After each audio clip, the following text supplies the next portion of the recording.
Chef Marisa, and I'm going to teach you today a very simple recipe of Mexican cuernitos. It's a brioche-based recipe, which I hope you really enjoy. Okay, now I'm gonna show you the list of ingredients. So we're gonna have 500 grams of all-purpose flour. It doesn't have to be shifted. 8 grams of dry yeast. 4 grams of salt. 65 grams of milk. It has to be lukewarm.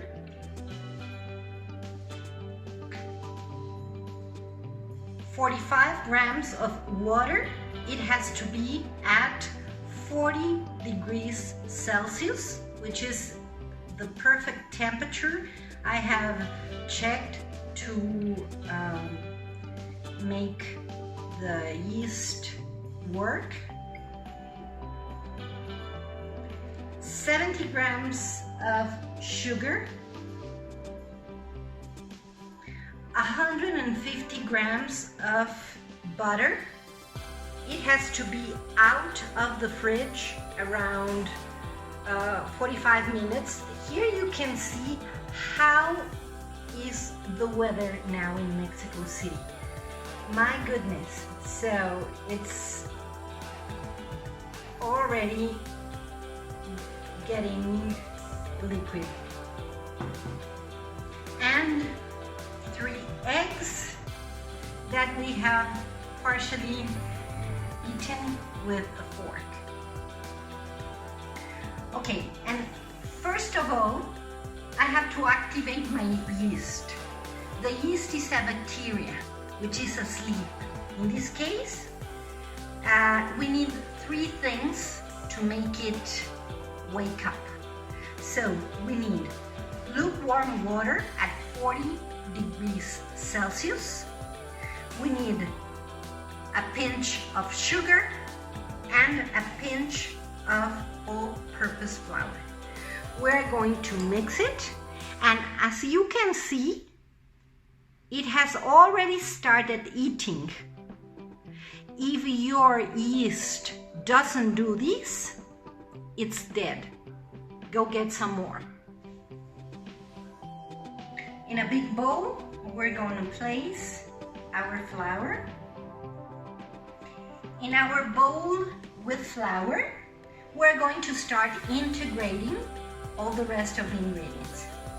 First of all, we're going to open a little pit on the bottom where we are going to place the salt. And we're going to cover it and mix it. Don't be afraid to use your hands. We have to integrate the salt as much as we can because salt is one of the worst nightmares for our yeast. Okay, the yeast will die if it touches directly the salt. That's why we are hiding it into the flour. Then we're going to put the sugar into our flour, and as well, using our hands, we're going to mix it. Okay, now you can take a look to the yeast. Look how beautiful and fluffy it is. We're going to add it to our mixture. This is what is gonna help our bread to become fluffy and nice, because as the bacteria is eating the sugars, it is releasing CO2, which is going to make our bread fluffy and nice. Okay, now we're going to pour our milk. Remember, the milk has to be as well 40 degrees Celsius. We're going to pour it in our mixture using our hands. Oh gosh, this feels so good. Now, we're going to add the eggs. We need 3 full eggs. What I do, this is a friendly advice, you can crack the eggs on a separate bowl, each one separately. You are going to watch the egg. Let's see if it has any blood or little pieces of shell or whatever. If it's a bad egg, throw it away. Okay? Then if the egg is clean, add it to another bowl. Because if you crack all the eggs in the dough and one of the eggs is spoiled, then all your dough is ruined. So here I have my 3 eggs, and what I did is give them a whisk, a little whisk with a fork, and I'm going to add it.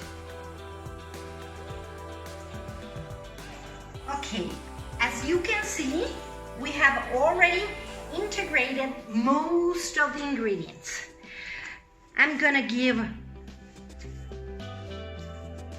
just a light squish in order to get all the ingredients together. Don't be afraid. The dough is very sticky. It doesn't have a very nice filling yet. And we're going to start adding the butter little by little. Okay, as you can see, the dough is not ready because it doesn't have elasticity or anything. It's just integrated. Now, at this moment, we are going to add the butter little by little. Don't try to rush or hurry up. You have to do this easy, and you have to do it little by little. We're going to take some of the butter. We're going to spread it all over and knead the dough like this. Never hurry. If you hurry, you will want to add more flour, and this dough, believe me, doesn't need any more. Okay? At this moment, as you can see, all the butter was integrated. Then I can go again with some more.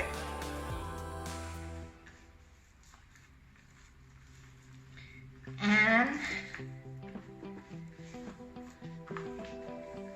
knead until I have again a smooth piece of dough.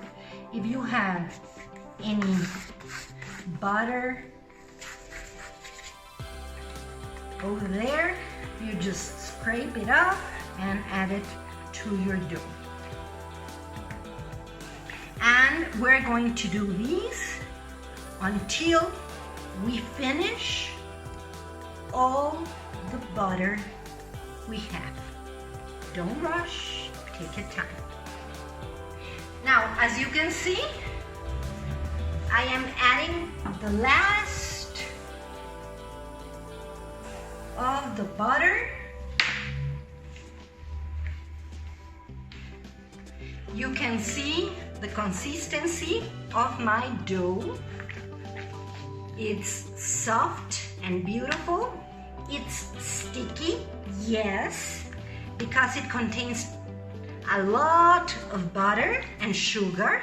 That's what makes it sticky. But don't worry, you can always use a little bit of extra flour, but don't abuse it.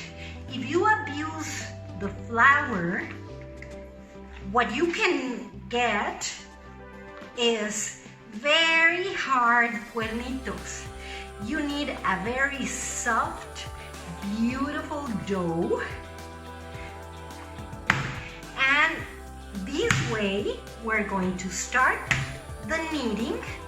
We're going to knead for about at least 20 minutes. Don't forget to bang the dough, smash and smack it for 20 minutes at least, because we want to get the elasticity point, which in Spanish is punto de cabezón. It is very funny because in English it would be the point of the underwear.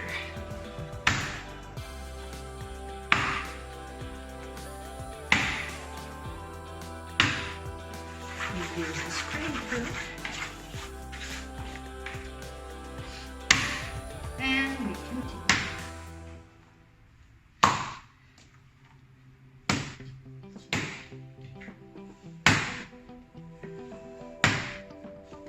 Okay, as you can see, after 20 minutes or so of heavy kneading, we have reached the elasticity point.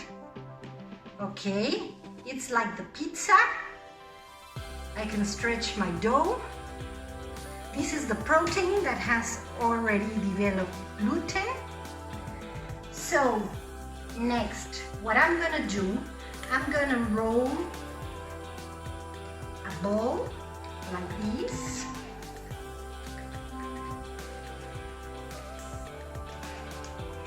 I'm gonna take a clean bowl, spread it with some oil.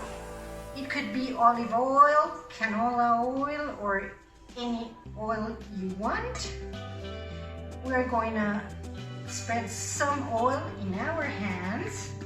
We're going to spread some oil on top of our dough. And we're going to cover these with food plastic. Or if you don't have this plastic handy, you can always use a very damp towel in very, very hot water without touching the dough. You can cover your bowl. Here in Mexico City, it takes me around 1 hour and a half to reach this dough, the double size. So we need it to grow into a double size bowl, at least. It depends on the city where you are, but it takes to me around 1 hour and a half. So when you see these doubled in size, then we're going to proceed with the next step. So we're gonna leave these untouched in a very warm area in the kitchen, and we'll proceed then with the next step.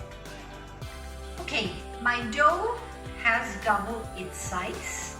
It's now very, very soft. So I'm gonna put it on my counter, and I'm gonna make a rectangle so it is easier for me to cut the triangles to make my Mexican cuernitos.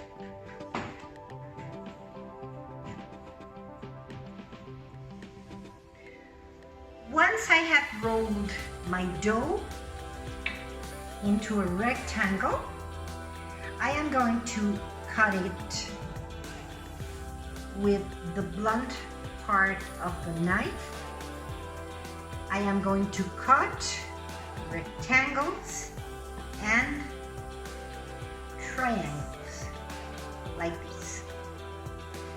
Okay, to make my Mexican cuernitos, I will cut just on one side of the triangle, like this, and I'm going to start rolling my dough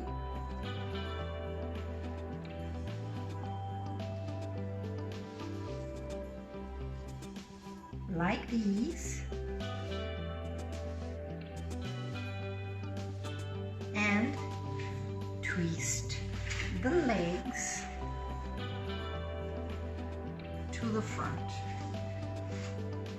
Okay, with this recipe, you are going to make around 12 cuernitos. I just made half the recipe. And here I have a mixture of milk and egg.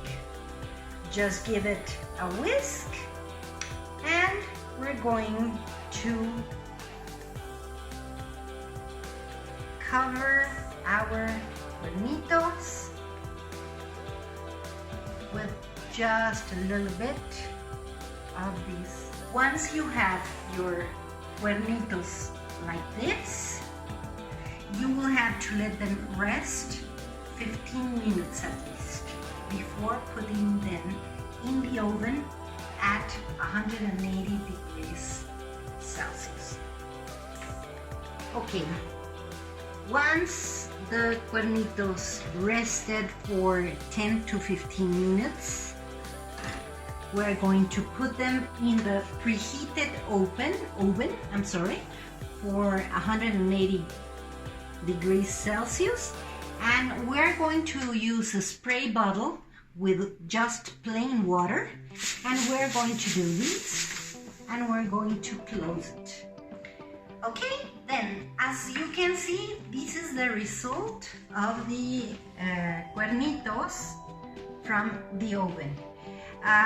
In this case, the time was exactly 12-13 minutes. But my friendly advice would be that here in Mexico, usually the ovens do not have the same temperatures that they mark. So just take a look to your cuernitos every once in a while. In this case, they took 12 minutes in the oven, but if you want them a little bit more tanned, you can give them a couple minutes. In my case, I like this kind of brown for my bread, and well, you can enjoy them with some chocolate or with salty ham and cheese, whatever. You can cut them in half. This is the way cuernitos at the bakery stores are made here in Mexico. So I just invite you to try them out. In my case, I'm gonna dip them in coffee. Thank you so much for watching this video. If you have any doubts, I'll be very glad to assist you. My Instagram is @cranio_cocinero. And I'll be very, very glad to assist you with any of the questions you have. Have a very